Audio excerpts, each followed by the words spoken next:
इमरान खान साहब ने जी एक खत लिखा है, पैगाम दिया है, खत लिखा है और उसको पब्लिक भी किया है। वो कहते हैं कि परसों मीडिया पर मखसूस एजेंडे के तहत बयानिया बनाया गया कि मैंने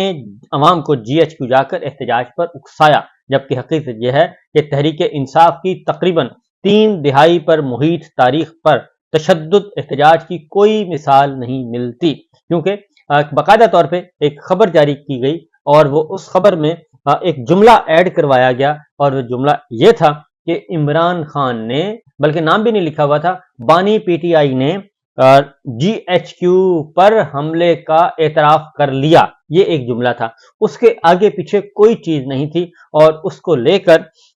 कल से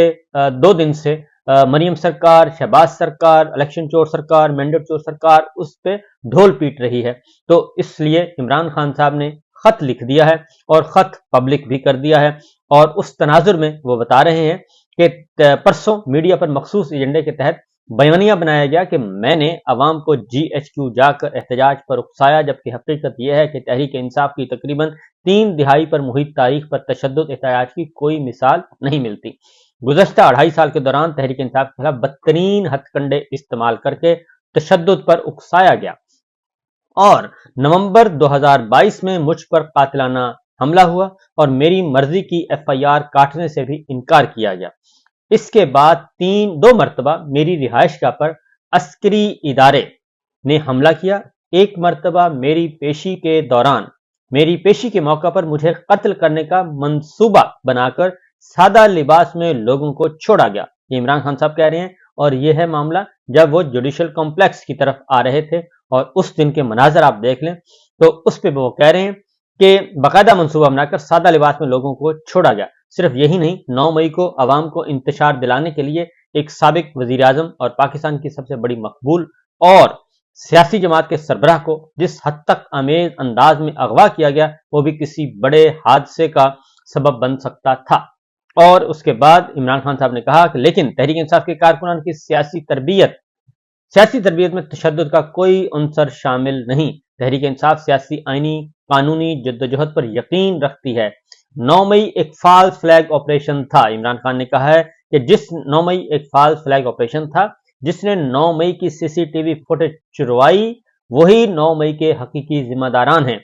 इनकी अक्ल का ये आलम है कि ये 9 मई को अमेरिका के कैपिटल हिल के एहतजाज से तशबीह देते हैं, हालांकि वहां बाकायदा शफाफ तफ्तीश और CCTV से बारीक बीनी से जायजे के बाद सिर्फ मुलव्वस अफराद को सजा दी गई।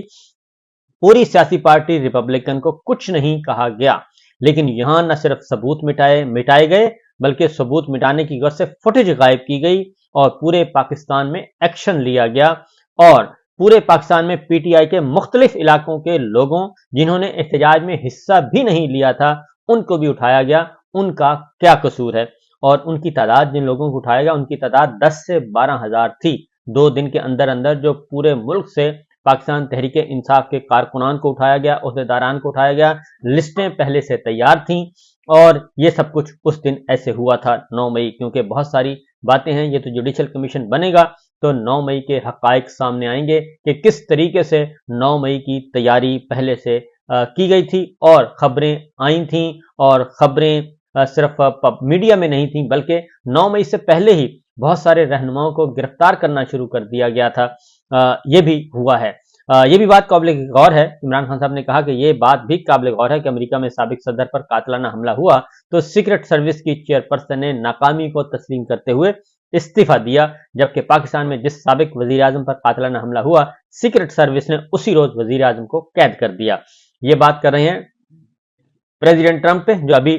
हमला हुआ और उस हमलावर को फौरन गोली मार के हलाक कर दिया गया था। फिर उसके बाद ये बात तस्लीम की गई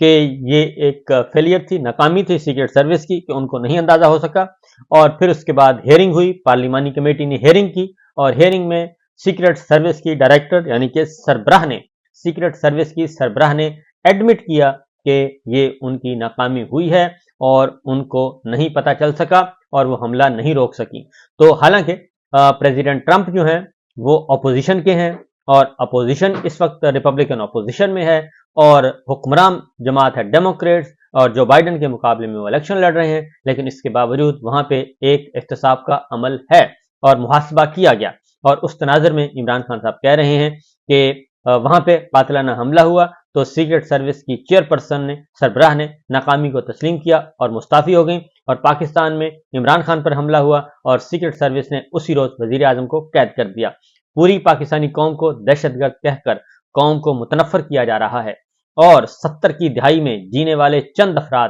جو اس امر سے یکسر نابلد ہیں کہ سوشل میڈیا کام کیسے کرتا ہے، اور وہ ڈیجیٹل دہشت گردی کے لقب بانٹ رہے ہیں، اور پاکستان کی 90% آبادی تحریک انصاف کے ساتھ کھڑی ہے۔ پاکستان کی 90% عوام نے 8 فروری کو تحریک انصاف کے حق میں ووٹ دیا تھا، اور ان سب کو اگر ڈیجیٹل دہشت گرد کہا جائے گا تو فوج اور عوام کے درمیان ایک خلیج پیدا ہوگی، اور یہ نفرت پیدا نہیں ہونی چاہیے۔ جو بھی یہ لوگ کر رہے ہیں ان کو ہوش کے ناخن لینے چاہیے۔ 1971 بھی یہی کچھ ہوا تھا۔ 25 مارچ 1971 کو جب ڈھاکہ کے اندر یحییٰ خان نے لوگوں کی بڑی تعداد کے خلاف آپریشن کیا تھا تو اس کے نتائج ملک کے لیے اچھے نہیں نکلے۔ اب بھی اگر پاکستان کی اکثریت آبادی کو دہشت گرد کہا جائے گا تو اس کے ملک کے لیے خطرناک نتائج برآمد ہوں گے۔ ملک، حکومتیں اور معاشرے اخلاقیات کی بنیاد پر بنتے ہیں۔ جس معاشرے میں اخلاقیات ختم ہو جائیں تو باقی کچھ نہیں رہتا۔ عمران خان صاحب نے کہا آج لوگ اگر آپ کو برا بھلا کہہ رہے ہیں تو وہ صرف آئین کی بالادستی کی بات کر رہے ہیں، اور آئین کی بالادستی اور حقیقی آزادی کا مطالبہ کرنا کوئی غداری نہیں ہے۔ یہ جو مضحکہ خیز کیسز بنائے جا رہے ہیں، اس کا مطلب یہ ہے کہ ہمارے لوگ بالکل پرامن طریقے سے کام کر رہے تھے، اور جب آپ کو پرامن طریقے سے کنٹرول نہیں کر سکے تو پھر آپ نے ان کے خلاف فسطائیت کے حربے استعمال کرنا شروع کر دیے۔ یہ بات حقیقت ہے کہ ابھی تک جتنے بھی مقدمات بنائے گئے وہ 99.99% جھوٹے اور نکلے، بے بنیاد نکلے، اور عدالتوں نے ان کو تسلیم نہیں کیا، اور اسی لیے جب آپ کے پاس فریب اور دھوکے کے علاوہ کچھ نہ ہو تو پھر آپ جھوٹے مقدمات بناتے ہیں، جھوٹے مقدمات کا سہارا لیتے ہیں، اور پچھلے 27-28 مہینوں میں جس طریقے سے ہماری خواتین، ماؤں، بہنوں، بیٹیوں کو اور بزرگوں کو بے توقیر کیا گیا وہ ہم سب کے سامنے ہے۔ عمران خان صاحب نے کہا کہ وزیر اعلیٰ علی امین گنڈاپور کو ہدایات دی ہیں کہ وہ اسلام آباد میں جلسے کی قیادت کریں، پوری قوم حقیقی آزادی کے حصول کے لیے اور ملک میں رائج ظالمانہ اور فسطائی نظام کے خلاف اس جلسے میں بھرپور شرکت کی تیاری کرے۔ یہ عمران خان صاحب نے آج یہ خط دیا ہے۔ دوسری جانب جناب صورتحال یہ ہے کہ وفاقی کابینہ کے اجلاس ہونے تھے، اور پہلے بلایا گیا، پھر ملتوی کیا گیا، پھر بلایا گیا، پھر ملتوی کیا گیا، پھر کہا گیا، پھر ملتوی کیا گیا، اور بالآخر وفاقی کابینہ کا اجلاس آج ہو گیا۔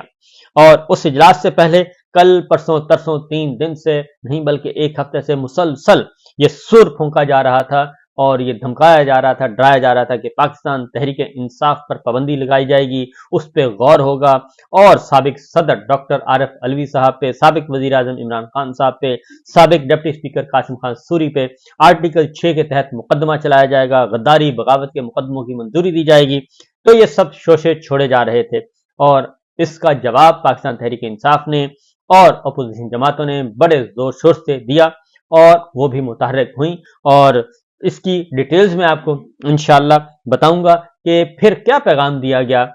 کہ اگر ہمارے خلاف مقدمہ آرٹیکل 6 کا مقدمہ سابق صدر، سابق وزیر اعظم اور سابق ڈپٹی اسپیکر کے خلاف چلایا جائے گا تو پھر اس کا رد عمل کیا آئے گا اور اس کے نتیجے میں کیا کچھ برآمد ہوگا۔ تو یہ ساری چیزیں انشاءاللہ آپ کے ساتھ میں شیئر کروں گا۔ لیکن آج یہ ہوا جناب، آج یہ ہوا کہ کابینہ کا اجلاس ہوا اور ٹائیں فش اور ہمت نہ ہو سکی اور اس کو مؤخر کر دیا گیا۔ پھر خبریں چلوائی گئیں کہ جناب پاکستان تحریک انصاف پہ پابندی کا معاملہ مؤخر کر دیا گیا ہے، اور آرٹیکل 6 سابق صدر، سابق وزیر اعظم، سابق deputy speaker Qasim Khan sorry پہ آرٹیکل 6 کا مقدمہ وہ بھی مؤخر کر دیا گیا۔ لیکن حقیقت یہ ہے کہ یہ ہو ہی نہیں سکتا،